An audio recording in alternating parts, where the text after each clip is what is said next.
Yeah, I know it's been a little bit of a different role this year for Will Muschamp, but what sort of impact do you think that he's had on this team, even with things looking different than it has in the past for them? I think the biggest thing is like just his energy that he's been able to bring.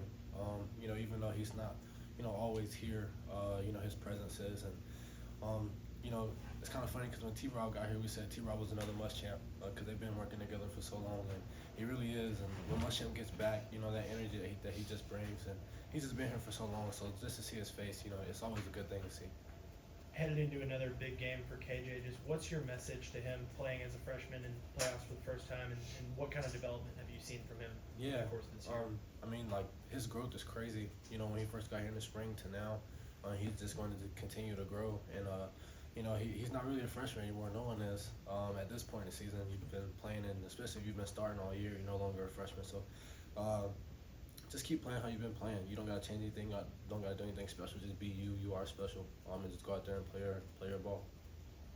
Yeah, Malaki, when you look at the secondary as a whole, Clayton was saying there's been some ups and downs throughout the year. Just as you've looked at yourselves over the past couple of weeks, what are the areas you guys have really focused on to, I guess, be more consistent going into the playoffs? Yeah, I think just being more aggressive all around the board, whether it's that, getting the balls off people or, coming up and making tackles, whatever the case may be. Just wanting to be more aggressive and have more of a presence on the back end. Okay, you've been a part of 3 great defenses now. What is this defense showing you? I guess just from start to finish, it looks like some guys have gotten healthy as years going on. Talk to me about where this defense is now compared to where it's been. Yeah, I think at the beginning of the year, like you figure out who you want to be, and you continue to do that through the middle of the year, and at the end of the year, you really, figure it out. But you don't really know until the season's over with. And like you said, we got some guys coming back from injury, and some guys battling through injury as we speak. So just to see where we're at and see where we can go, and just know the talent and the leaders that we have on that side of the ball. I'm really excited. Got another question about Coach Muschamp. Obviously, he was on the field for the SEC championship game. Just from a familiarity standpoint, what was that like for him? And you hope he's going to be on the sideline again for the Sugar Bowl? Yeah, it was good to have him on the sideline. I think that was the first one he's been at this year. So it was good to have him on the sideline because I know last year when we lost, we just kind of talked about it, saying that we wanted to be back in that same position, and just to have him ever a special moment for me personally. But I know for him as well. I hope he's going to be at this one too. Like I said, it's always nice to have him around, and he's part of the team. He always will be. I know you've talked about playing against Gunner over the years. Just what are some of those memories, and what challenges does he present to a defense? Yeah, most of them were bad for me. But man, I've been playing against Gunner since I was 5, I think. He beat me every year when we were little in rec league. I got him 2 times in high school. But he's always been, that guy. Since I've been growing up, he's always been the guy that, like, we're going to play Raymond County all day, and we got to play Gunner. That's just kind of his. And just to see his growth since he's been here, he's been waiting patiently. He's been sitting, putting his time in, and he's been working while he was waiting, and now he gets a chance to go out there and prove what he can do. And, I believe him 100%. Outside the facility, it's felt like a lull without, Georgia football games going on. What's been going on here? What's been the mood? And then what's your role in kind of keeping everybody, it's not game week, but you got to keep the energy up. Yeah, I think it's just being excited. We got a great opportunity to do something special. And when you look at the beginning of the year, a lot of people say we're not supposed to be here in the position that we are now. So just having an opportunity, because most people, in college football, they're not getting ready for a game like this. So just realizing the opportunity that we have and just taking advantage of it and just being grateful. You just talk about how the team is kind of rallying around Gunner. Not just not what you see of him on the field, but just as a mindset in the locker room, how everybody's kind of rallying around. Yeah, he's an easy guy to follow. Gunner's a great guy. Very respectful.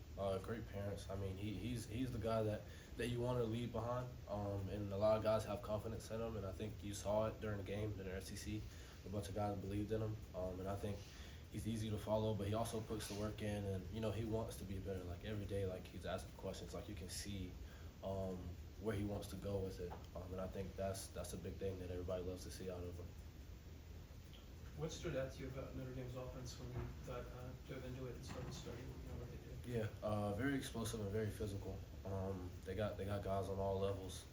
Backfield, quarterback can run. He can also throw. So that's a threat. And the wide receivers, they're really good, very explosive. They're very well coached. They play an aggressive game of football, and you know, it stood out on tape. Jay, you get the hand mic here. My comment?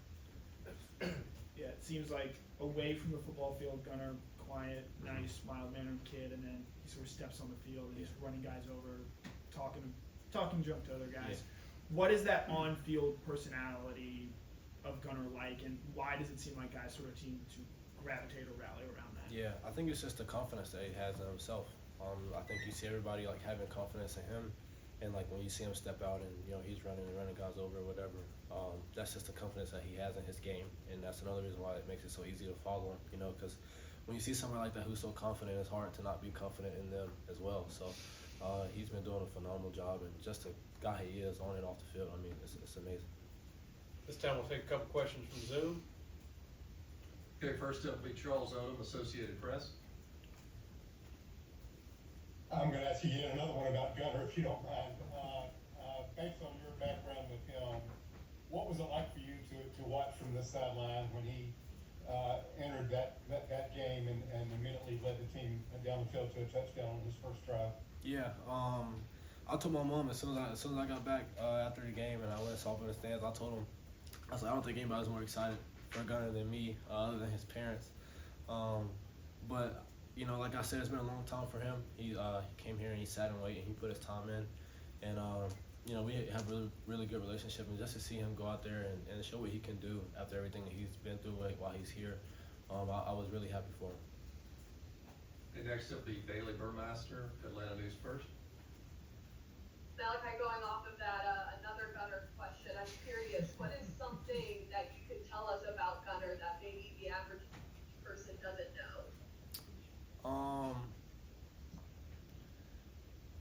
He's not that quiet. Like, I'm not saying he'll talk your head off, but like he's very talkative. If you know him and you know if you're around him a lot. But like I said, he can be quiet, but he likes to talk. I mean, he's not like a quiet mouse or something. He likes to socialize. So I think that would be it. Time for another couple questions in the room. I got two questions. First, how many times do you think you played Gunner when you guys were growing up? And was that like at Jefferson and Raven County, or was it neutral fields too? Let's see. 5, 7. I don't. Probably about 5 times maybe. It was once at Jefferson. The rest were at Raven County. He beat me every year, 33-0. Every year. I don't know why. Except for one year, it was 30-36. I scored. So. I want to ask you about Ryan Puglisi and Jake Rochette. What are you seeing from them as one of them will obviously be the backup now? Yeah, I mean, both of the guys are elite. You know, arm talent is crazy on both of them. And just to see them just to kind of step up, you know, somebody is next in that role. You see the preparation for both of them. Just those guys, I think they're ready. I think they want to be ready. They want to have that chance, and when they do, I know they will be.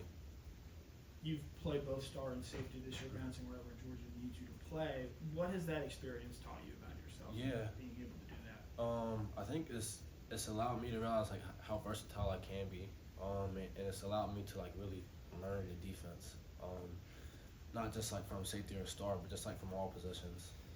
You know, because at safety I gotta know what everybody's doing, and at star, I gotta know the same thing as well. But there's more the people beside me, and that really helps me like have a clear focus on the field and like not so eager like to go make a play, because like I know where people are going to be at, so I don't have to worry about being everywhere on the field. And I think that's something I struggle with early on.